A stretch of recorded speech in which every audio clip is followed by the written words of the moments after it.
ngalowo musa wakhe. Ngivumele Nkosi ngibatshele abangayiphiwanga kodwa. Ubaba omkhulu wayengumprofeti kaJehova engafani nami. Mina angilutho, kodwa ezulwini ushembe ubaba omkhulu ilanga nenyanga yezulu babone ukuthi ukuze lisimame leli banga abalisebenzela kanjena besesemhlabeni abathume mina nani ukuba silivuse. Inhlanhla esayiphiwa yileyo ukuba sifundiswe yingilosi kaThixo ukuthi sibafundiseni abantu lomthetho womthetho. Ayikho inhlanhla enkulu njengaleyo bantwana basekhaya ukuthi kuthunyelwe ingilosi phakathi kwethu ukuthi izosifundisa ukuthi lapho siya khona kufunekani. Kungasuki umuntu phakathi kodwa kuze ingilosi isuke ezulwini izohlala nathi izositshela ukuthi lapho engizothi manje efanele khona ngizotholani ilokhu nalokhu nalokhu ongafanele. So sonke njengoba silapha nje sinaleyo nhlanga ngoba esikukhulumayo sikutshelwe uzulu. Inhlanhla esiphiwe yileyo ukuba sifundise ingilosi kaThixo ukuthi sibafundiseni abantu ngomthetho kaNkulunkulu. Kunenkulumo eyakhulunywa yiNkosi ilanga esekhasini 82 lencwadi kaAyingasuki ethi izindumela zeNkosi ilanga. Ubaba ilanga uthi, kodwa nina eyenu inkosi ayibona nguNkulunkulu kuphela, ayikho enye.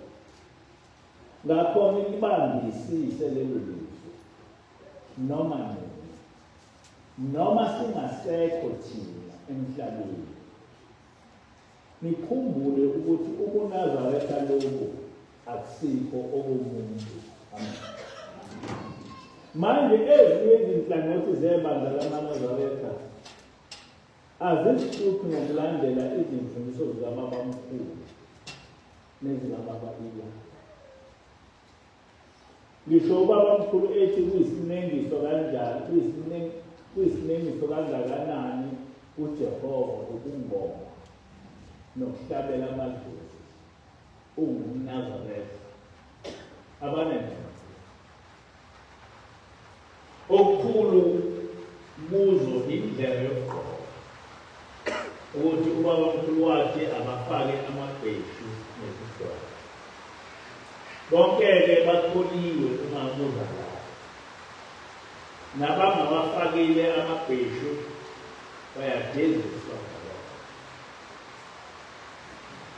Kodwa ingilosi ifike yafundisa ukuthi ukubhinqa amabheshu nezidwaba akuyikho ukukholwa. Ibheshu akusiyo ingubo yaphezulu. Kodwa umprofeti wafike kwaZulu wagcizelela ukuba amazulu abhinqe. Ukubhinqa kungusiko olungaphambani nomthetho kaNkulunkulu. Lokho uShembe wakugqugquzela ukuze ubuNazaretha bamukeleke esizweni sakwaZulu njengoba kwamukeleka. Kufikele abantu basezulwini ibandla lamaNazaretha selihlale kwaZulu iminyaka engaphezulu kwethu. Kodwa kunokuba abantu bakwaZulu benamathele ezimfundisweni zomprofeti zokunamathela emthethweni kaJehova, sebebuyele kulezo zinto uShembe owabakhipha kuzo eziziningi. Ithi-ke ingilosi njengamanje leli vangile alizile masu kodwa lize kubo bonke abantu, ngoba ingilosi ayinasimo sokufa kodwa ivela ezulwini. kuzofundisa abantu basemhlabeni ngempilo yasezulwini. Ingilosi akusiyona yakwazi, ayiyomuntu. Akukho sizwe ongathi iyisi. Kodwa isizwe sayo kusezulwini. Ngakho-ke njengoba ivele ezulwini izofundisa abantu ngokuthi ezulwini kuphila kanjani. Njengamanje leli vangeli lilethelwe abantu bezinhlanga zonke. Njengoba esho ubabamkhulu ethi, nanti ilizwi lomema elimema abantu bonke, abansundu nabansundu. Ngakho-ke isikhathi samabheshu nezidwaba sesedlule. Sekumele sigqokise kwabantu basezulwini. Singayivezi imizimba yethu. Usho njalo umuntu wasezulwini. Yonke lento esiyenzayo noma sina amakhosazane ngaveza amahele efake ingubo ezinto, indlela yokugqoka kwasezulwini. Ukuthi indlela yokugqoka kwasezulwini hayi ukuthi siyayifundisela ngoba sihlala nengilosi sekhona ukuthi ingilosi sihlala nengilosi overtrained, angaze ngibone unyawo lwengilosi. Ngoba ingilosi ifaka ingubo ende ezefike ey'nyaweni, awukwazi ukubona unyawo lwayo. Bese ngaphezulu kwale ngubo emhlophe bese futhi ifaka inyathula enkulu ey'mboza ekhanda lokudla umzimba wonke. So awukwazi ukuthi ingilosi inezitho injani, cha awuyazi ifihlile umzimba wayo. Ngoba indlela yasezulwini ukufihla umzimba. Njengoba lokhu nizwa nomkhokheli eduzele ngawo. Ingilosi akho amacuco awafakayo, akho mthetho awufakayo, i-natural. Kodwa inobuhle basezulwini. Lapha ephila ngezwi kukho konke esikushumayelayo. Siqale sibuke ukuthi uMose nabaprofethi bakwa-Israyeli bafundisana. uShembe ubabamkhulu nenkosi ilanga bafundiseke ngendlela eyiyo yokukhonza. Ake ngikhulume into engajwayele ukuyikhuluma. Ngisemncane cishe ngangifunda standard 3 noma ngaphansi. Kwafika umuntu ngiyimvulele wangibonisa incwadi enkulu engaphezu kweBhayibheli. Ibhalwe ukuthi iBhayibheli. Ngajabula kakhulu ngiboniswa ngiboniswa iBhayibheli amaNazaretha. Kodwa lo muntu wabe esethi ungajabuli ngoba leli iBhayibheli lobhalwa nguwe. Langihlupha kakhulu leli phupho impilo yami yonke. Kodwa ekugcineni kuzobusa iBhayibheli lamaNazaretha emhlabeni. Ngo-1973 ngiqeda umatric. Ngephupho futhi kwafika umuntu kimi. Kodwa angaze ngambona, ngezwa nje izwi. Wathi lo muntu, uyafuna yini ukubona ubaba omkhulu? Ngathi yebo ngiyafuna. Wabe sethi angimlandele. Wangena nami ehlathini. Kuleli hlathi ngafica kunezilwane eziningi ezibolile, zinuka kabi. Kodwa kunomuntu okakuyilezi zilwane engcolile, ondile, sengathi kade wagcina ukudla, efake izingubo ezidabukile enosizi. Uthi-ke lo muntu nangoba omkhulu kaphila, kade akwazi ukuba ubamkhulu wayengcwele evela ezulwini. Uthi-ke lo muntu uqinisile, kodwa nguye ubaba. Zonke izono enizenzayo zifike zinamathele kuye zimenze ebeshe. Khona lapho ngapha ngakhala ngaze ngabantu sinokuzana. Ngangingeke. Ngengibonile. Ngathi hawu kanti ngokwenza zonke lezi zono zinamathele kabamkhulu zimenze abe nje. Naleli phupho langihlupha impilo yonke. Ngo-1992 ngathi ngiyimanje eMathateni. Ngabona sekufika ekhaya abavangeli abanye abashone sebengabafundisi. Bathi bathunywe ngubaba inyanga yezulu ungibiza ngizibuye. Ngahamba lapho.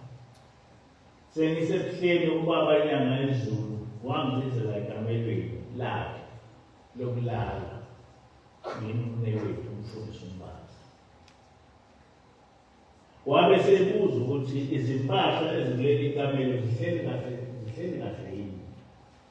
Sathi thina akuhleli kahle. Wabe sehambisa emakamelweni onke. Kodwa ehambe kodwa efike kuze umbuzo wodwa. Ethi lezi impahla zihleli kahle. Ngoba kwakugcwale nje impahla konke amakamelo. Nokudla nani. Siphile. Ekugcineni waya nathi e-lounge. Wabe sethi niyazi ukuthi sengididekile ukuthi ngithini. Njengoba lendlu imafuhlulu inje, nebandla-ke limafuhlulu. Nakhu-ke engibizele khona. Ukuwa nokuvuka kwaleli bandla lamaNazaretha. uNkulunkulu uyokubuza kini nobabili. Sengiqedile sengihamba. Njengalamaphupho esengiwachazile, le nkulumo kababa inyanga yezulu yangihlupha kakhulu. Futhi yangidida ukuthi ngabe isho ukuthini. Sanquma nomnewethu kungetsheni muntu. Kusukela ngo-2006 onke lamaphupho nenkulumo kababa inyanga yezulu kwaphenduleka. Kwase kuyacaca ukuthi ekufikeni kwengilosi kwakuvele kumunyiwe kudala ukuba kuhambe ngethuba ukukhuluma indaba ebuyisela abantu bonke uJehova. Ngoba sonke njengoba silapha njena sinezinto eyokuqala ukuthi thina siphenduke sibuyele kuJehova. Esibili ukuthi thina sibiza abantu sibafundise ngendaba kaJehova. Ilezi nje lesinazo. Noma ubani kufanele ukuthi siphenduke singamshini uNkulunkulu. Kodwa futhi bese sifundisa abantu ukuthi uNkulunkulu ukhona, uJehova ukhona. Ayikho enye into efundiswa ubabamkhulu ngaphandle kokutshela abantu ukuthi uJehova kumele simkhonze ngokuqonda umthetho wakhe. Kusukela sathunywa ukuba sibuyisele abantu kuJehova. uNkulunkulu kaMose, uNkulunkulu kaShem, akukho okunye esimtshele khona ngaphandle kokumtshela ukuthi asizazi izindlela zoNkulunkulu. Ngiyathanda ukuba nginamathele kumaKristu esizwe sakithi. Ngoba amaKristu amaningi akazi ukuthi abezizwe bawakhiphe kanjani ekhonzeni uJehova. Uma ngikhuluma iphutha amaKristu angitshele angisazi. Ngoba yonke into engiyikhulumayo ngiyaye nginike nomsuka wayo. Angikhulumi into esuka ekhanda lami. sechazile ukuthi thina siyisizukulwane sabantwana bakwaIsrayeli. Lokho ngachaza ukuthi okokuqala ngakutshela ingozi. Emva kokuba ingilosi singazisile lokhu, ngase ngenza ucwaningo ngokwami. Ngathola kulolu cwaningo ukuthi ngempela siyisizwe sakwa-Israyeli. Uma kukhona ongiphikisayo lokhu, akaphumela obani, achaze ukuthi ungiphikisa ngakuphi.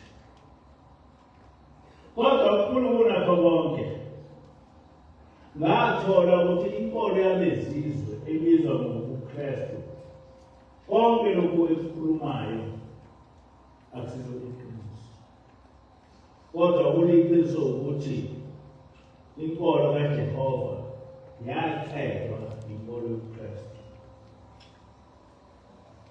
Kulabo abangakwazi lokho, iqiniso libhalwe phansi yizo izincwadi zobuKristu ukuthi okokuqala inkolo yobuKristu yasungulwa nguKonstantine owabe engumbusi eRome ngo-335 AD. Ngakho lokhu ukuthi yasungulwa nguYeshua owabethelwa eminyakeni yo-36 AD yilo. uYeshua akaze ahlangane nenkolo yobuKristu. Eseyisungulile le nkolo yobuKristu Constantine, kwaba namaCreeds ngawo okwakuchithwa inkolo kaJehova. Kodwa kulamaCreeds inkolo kaJehova ibizwa ngokuthi inkolo yamaJuda noma inkolo yamaHebheru.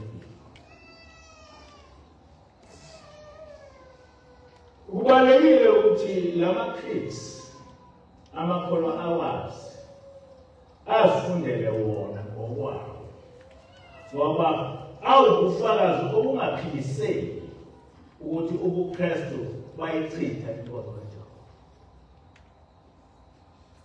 Angazi ukuthi lokho sikhuluma ngoba sizonda ubuKristu noma mhlawumbe senzani, into eseyincwadini zabo, asisusele lonke. Ikhidi echitha inkolo kaJehova in general ihamba namaKristu engalayisisi.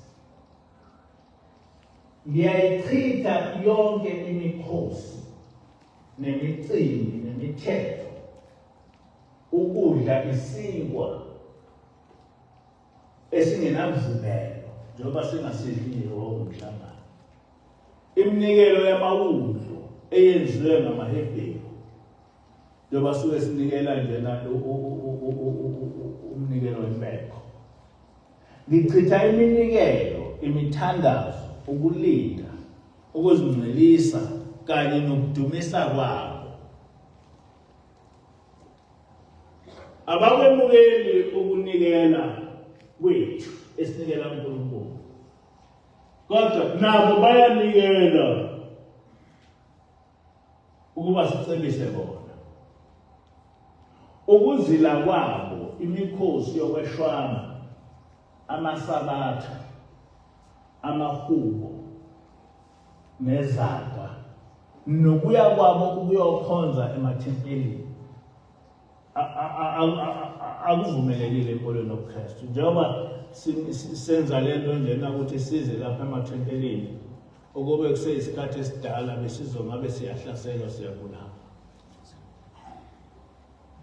Mina ngokwami ngithi angikufisi nakancane ukuthi kube khona ukubuya kule nkolose yamaJuda noma ukutholakala ngidla namaJuda.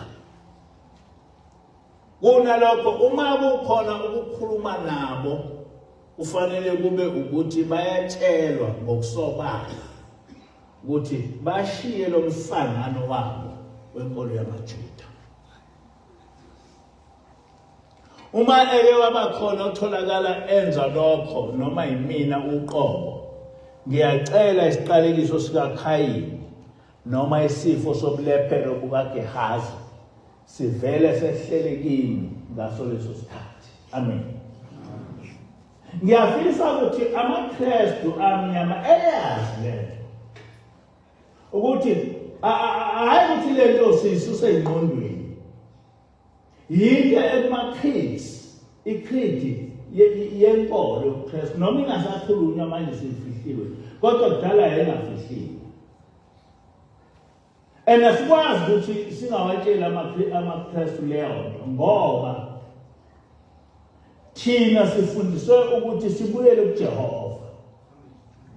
Ngeke ngezwe omnye umKristu ethi hayi nabo bayigcina imithetho kaNkulunkulu. Ngaxa ukuthi uchaza ukuthini ngathi awungitshela wona. Ngoba isiseko senkolo yobuKristu ukuthi asiphili ngaphansi komthetho. Noma ungaphila wena ungathatha lo mthetho uthandayo uphile ngawo uzenzela wena wedwa kodwa isisekelo senkolo ngoba lapha ngikhuluma ngenkolo sithi asiphili ngaphansi komthetho. And uma amaKristu sayitshelwa leyo nto amaKristu amnyama akubekwa lesi sizathu.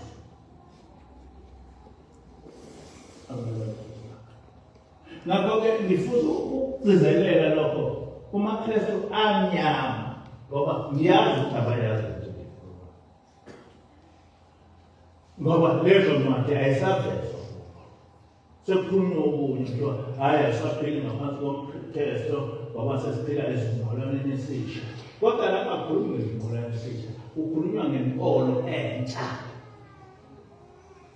Hhayi ezimolwane esisha, inkolo entsha eyasungulwa amaRoma, isizwe samaRoma eyasungulwa uConstantine ukuthi kule nkolo yethu entsha asiyamukeli indaba yenkolo yamaHebheru.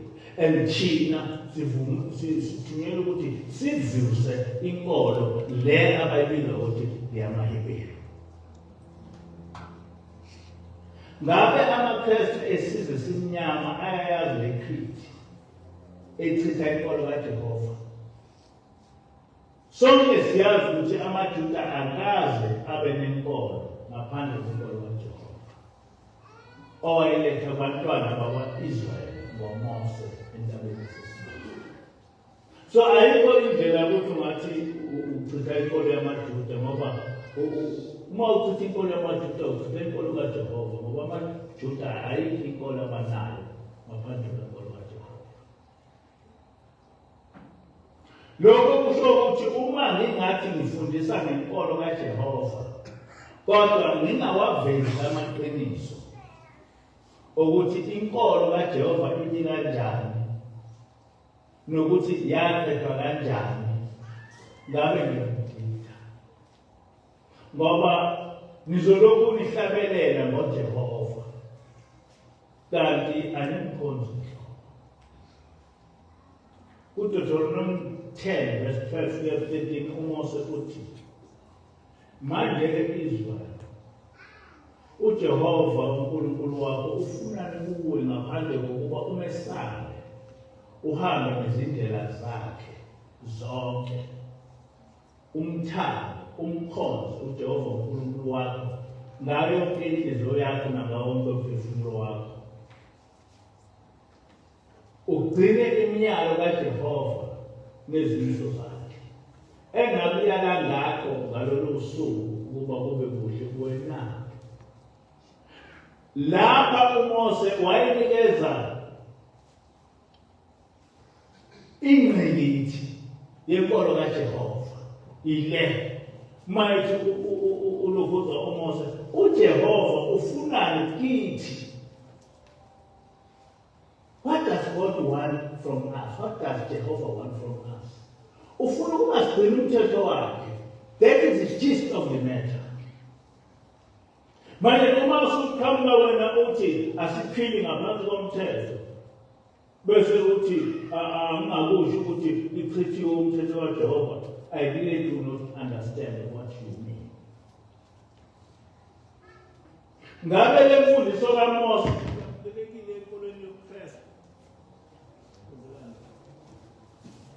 Usezwakala? Cha. Inkolo ethi akugcine umthetho kaJehova ayamukelekile eKristwini. Ake sizwe uYeshua ukuthi uyeseka kanjani imfundiso kaMose. Bengikhuluma ngoYeshua noma uJesu la ayethi amaKristu ayamulandela. Ake sizwe ukuthi naye wayichitha inkolo kaMose. Matthew 5 verse 17 to 19 uYeshua uthi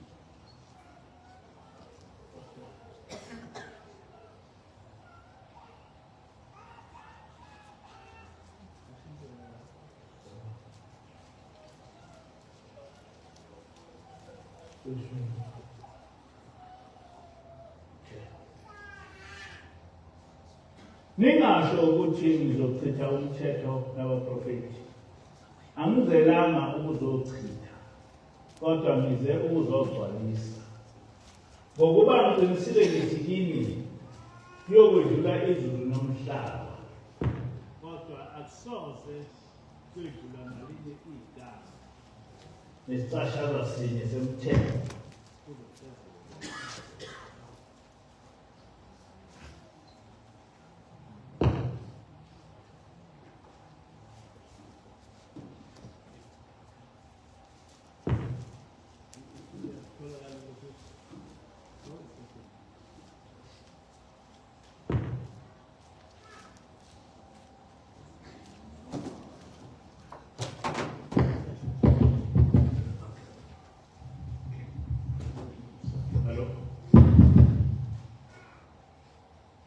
Usho njalo uJesu uthi akusoze kwedlula nacashaza lomthetho koze kwedlule izulu nomhlaba. Manje laba bathi asaphili ngaphansi komthetho seledlulele izulu nomhlaba. Ngakho-ke owedwa owodwa kule miyalelo emincinyane afundise abantu kanjalo uyathiwa ngomncinyane embusweni wezulu. Ngengazi ukuthi abantu abangabafundisi bobuKristu bayimisa kanjani lento, ngoba uYeshua uyichazile wathi uma ungawugcini umthetho kaJehova ubuye ufundise abantu ukuthi abangawugcini umthetho kaJehova ngeke ungene ezulwini. Le inkulumo eqondile kaYeshua ongeke uyishintshe. Manje uma wena usutshela abantu ukuthi asaphili ngaphansi komthetho kodwa ukuthi uphethe izwi likaNkulunkulu, uyawuthi uyongena kanjani ezulwini? Kepha oyigcinayo ayifundise, lo kuyothiwa umkhulu embusweni wezulu. Njengoba ngiyifundisa nje, ngimkhulu embusweni wezulu. Ngiyaziwa ezulwini. Noma ngakukholwa lapho noma ngekholwa, kodwa leli ibandla liyaziwa ezulwini. Ngoba yilona kuphela ibandla njengamanje na elimele ukuthi kubuyiswe umthetho kaNkulunkulu uzofundiswa emhlabeni. Yilona leli bandla kuphela elandela into eyasho uYeshua wathi umbuso wakho mawuze, intando yakho yenziwe emhlabeni njengoba yenziwa ezulwini. Washo uYeshua lokho. NamaKristu akuthandaza lokho ukuthi intando yakho mayenziwe emhlabeni njengoba yenziwe ezulwini. Angazi ukuthi babethi yini, ngoba ukuthi intando yakho mayenziwe emhlabeni njengoba yenziwe ezulwini kusho ukuthi umthetho wakho mawugcinwe emhlabeni njengoba ugcinwa ezulwini. And lo mthandazo has been made, angazi noma yi-formality noma yini enkolweni yobuKristu, kodwa abantu bokuqala abayiphikisayo lento abayithandazayo kuba yibona abahlale beyiphitha. Thina uSheba kasivumelanga ukuthi lokho sikwazi kube isilandelo. ngoba immediately into yenza iba isilandelo igcine ingabanayo imvume. Njengoba nesihlale sifunda umthandazo wesabatha, sifunda umthandazo wokulala, sifunda umthandazo wokuvuka, isilandelo nje kubantu abazi yonke lento ekhulunywa ushebe kulo mthandazo. They don't care about it. As long as bese recitile, that is the end of the story. Ngabe ukhona umuntu ongumKristu ongeza ukuthi uthini ulokuza uthini uYeshua uma ethi umthetho kaNkulunkulu umi ngonaphakade. Uma umthetho kaNkulunkulu umi ngonaphakade sekukhanga ukuthi asaphili ngaphansi komthetho. Kanti lonke omi ngonaphakade kubekelwe bani? Kubekelwe bani? Kumathewu 15 verse 7 to 9 uYeshua uthi bazenzisi. U-Isaya waprofetha kahle ngani lapho ethi lesi sizwe simdumisa ngezindebe zomlomo, kepha inhliziyo yaso ikude nami, kodwa bangikhonza ngeze befundisa izimfundiso zabantu. Amen. Ngeke ngezwa omunye umKristu ethi hayi nabo bayambiza uJehova, nabo bayalinda. Oqala awukho umthetho kaNkulunkulu uthi linda. Angaze ngihlangane nawo, kodwa ukukholwa ukuthi silinde. Kodwa angeke uthi ngokufika esontweni uthi mawuthandaza ubiza igama likaJehova noma uthi shumela ubiza igama likaJehova usuthi uyamkhonza uJehova. Ngoba uthena uJehova mkhonze ngokugcina umthetho wakhe. You can't add, you can't subtract from what Jehovah said. You can't. Uthena mkhonze ngokugcina umthetho wakhe. And it ends there. Abantu namhla abathi bangamakholwa kodwa bebhuqa uNkulunkulu ithina amaKristu. Ngoba sithi asiphili ngaphansi komthetho kaJehova. Kodwa sithi uma sihlabelela sikhuluma noma sihlabelela sikhuluma noma sithandaza sibize igama likaJehova. Uma ngabe ukhonza uJehova kulula kanjalo ngakho bonke abantu bangena ezulwini. Uma ukhonza uJehova ukuthandaza ubiza igama likaJehova. Uma ukhonza uJehova ukuthi uma ngabe ushumayela ngoJehova, ngabe sonke siyongena ezulwini. Kodwa ukholwa kuJehova khambi kanjalo. uJehova ufuna ukuthi ugcine umthetho wakhe, and he has specified ukuthi imuphi namuphi umthetho.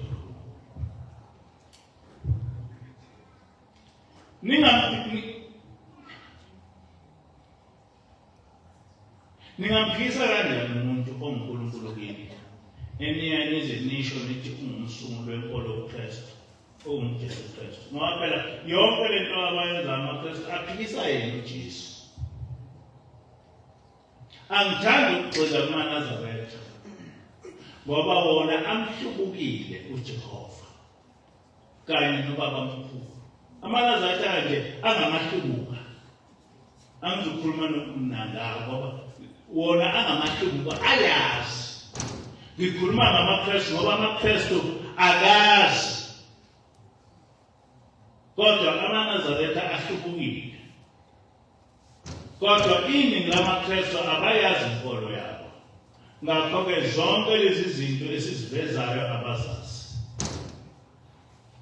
Akakho umuntu omNazaretha ongathi akazi ukuthi ayikho into ehlanganisa nesangoma. Ngoba sembanikeze ngisho izintshumayelo zikababamkhulu ngalokho. Uma ngempela nikhuluma ngoYeshua osebizwa ngoJesu, nikhulumelani ulimi olubhaxambili. Nithi ngoJesu anisawugcini umthetho kaJehova, kodwa yena ethi umthetho uhleli ngonaphakade. Ongawugcini umthetho abuye afundise abantu ukuthi abangawugcini ngeke angene ezulwini. Angazi noma kumaKristu lezi imfundiso zikaYeshua babeyithathe kanjani noma babebone abanye babethi ngiyaqeka.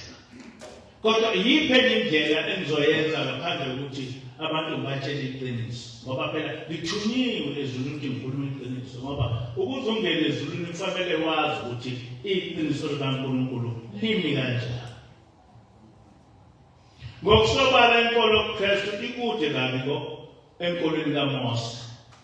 Akusho mina, kusho bona. Ikhristi echitha isabatha likaJehova bese ibeka isonto likaBhali ifundeka kanje. Ngiyawemukela onke amasiko, imicimbi, imithetho, imikhosi esizwe samaRoma. Ngiyakuzwa lokho. Inkolo nje leyo.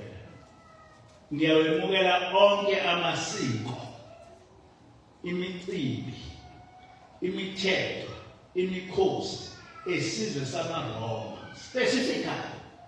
Njengoba yonke lento yenziwa uKristu ibhalwe phansi ukuthi kufanele beyenze. Iminikelo, imithandazo, ukuzihlanza ngamanzi, ukungcwelisa umKristu omkhulu wamaRoma, uPontifex Maximus. Ngamukela nomkhosi wesabatha likaNkulunkulu oyilanga, Sol Day, noma Sunday. Niyakuzwa lokho?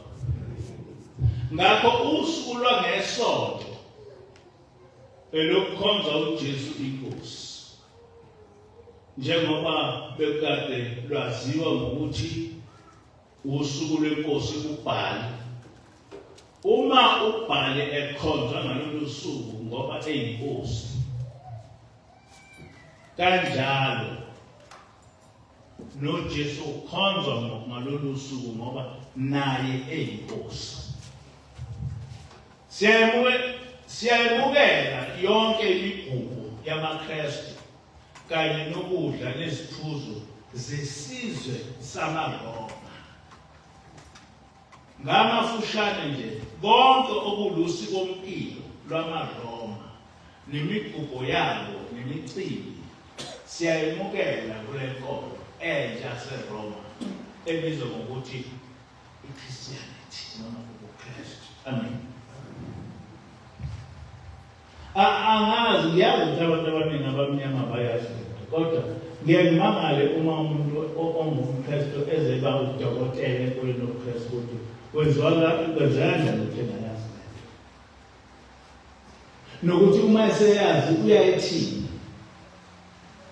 I don't know. Ngoba ayifihliwe ukuthi ayikho manje abafundiswa ngayo. Kodwa uma ngabe ungudokotela uyayipheka yonke into. Noma ngangudokotela for truth person. Uma udokotela umakuye mastermind yonke into eqondene nenkolo yakho, into oyiyo, okuyo. But I always become confused ukuthi kwenzeka kanjani ukuthi umuntu ebe udokotela enkolweni yobuKristu enezinto ezinje kodwa engazazi noma uyayezazi bese izikwa, because umuntu osika akakwazi ukuvuma into enje. Akakwazi ukuthi umuntu osika evume iChristu enje ethi ngemukela usiko lwamaRoma, kodwa uma yiRoma usiko lwesizwe samaRoma uvume ukuthi ngithatha usuku lukaBhali. How does it happen ukuthi umuntu ongumfundiso oye-university wazwa odokotela Doctor of Divinity engayi-understand lento, understandwa ithina esingelutho? Ngaba amaKristu ayawazi lama-creeds. Ngaba amaKristu aseyabona ukuthi lezi zizathu zokuchitha isabatha akuzona lezi ahlale esitshela zona noma etshela abantu zona. Bakubona manje lokho ukuthi yonke lento ukuthi hayi isabatha lajika laba isonto ngoba kwavuka uJesu ngesonto iselaya. Isabatha lathi ngoba kulusuku lwenkolo yamaJuda lechithiwe okuyinkolo kaJehova kwase kubekwa usuku lokukhonza uBhali akusho mina kusho iCreed yenkolo yobuKristu. Ngaba amaKristu abekwazi ukuthi enkolweni yobuKristu kumele ulandele amasiko esizwe samaRoma. Uma ungakwazi kwazi-ke namhla ngoba kusho yona iCreed yenkolo yobuKristu. Angisho ukuthi amaKristu akayeke ukuba ngamaKristu, kodwa okufanele bekwazi ukuthi inkolo yobuKristu yayichitha inkolo kaJehova. Abalandeli bayo babulawa kabuhlungu. That historical fact must be known, particularly because singamaJuda noma seqhamuka noNethanyahu nje bethiwa ngamaJuda kodwa yithina amaJuda. And thina esasibulawa hayi laba asebethiwa ngamaJuda. Akhoma alabhala abulalelwa inkolo kaJehova. Yithina esabulawa. Yithina amaJuda. Ngakho-ke lezi zinto kufanele sibeke chaza kubantu abamnyama ukuthi this is the historical fact. Ngakho-ke uma sibuyisa inkolo kaJehova asikwazi ukungakuvezi lokho. Njengoba ngichazile kwasekuqaleni lapha ngikhuluma ngenkolo yakwaShembe ngoba ngakhishwa lapho. Kodwa ngikhuluma ngenkolo kaJehova umholi wayo okunguMose. Sonke siyasithi singabalandeli benkolo kaJehova. Ngenxa yokuthi siyakhethelwa incwadi kumele siyifunde. AmaKristu amaningi akaboni ukuthi inkolo yabo iyisitha senkolo kaJehova. Ngoba bavele bakhohliswa bese belandela konke ngokuqili babezizwe. Abatshela khona ukuthi abangawugcina umthetho kaJehova. Batshela ukuthi ukuthi nje izaphi abatshelile. Kuyangithokozisa ukuthi uShembe akashongo ukuthi angifundise nenkolo yakwaShembe njengokusho kwabantu. Ngoba bekuzoba nenkulu impikiswana ngale nkolo. Kodwa uShembe uthe angifundise bonke abantu ngenkolo kaJehova njengoba yayifundiswa ngubabamkhulu eyisusela ezifundisweni zikaMose. Leyo engithunyelwe. Akakho-ke umuntu osile ongalwa nenkolo noma nomthetho kaJehova. Ngoba sonke okokuqala sikholwa kuJehova.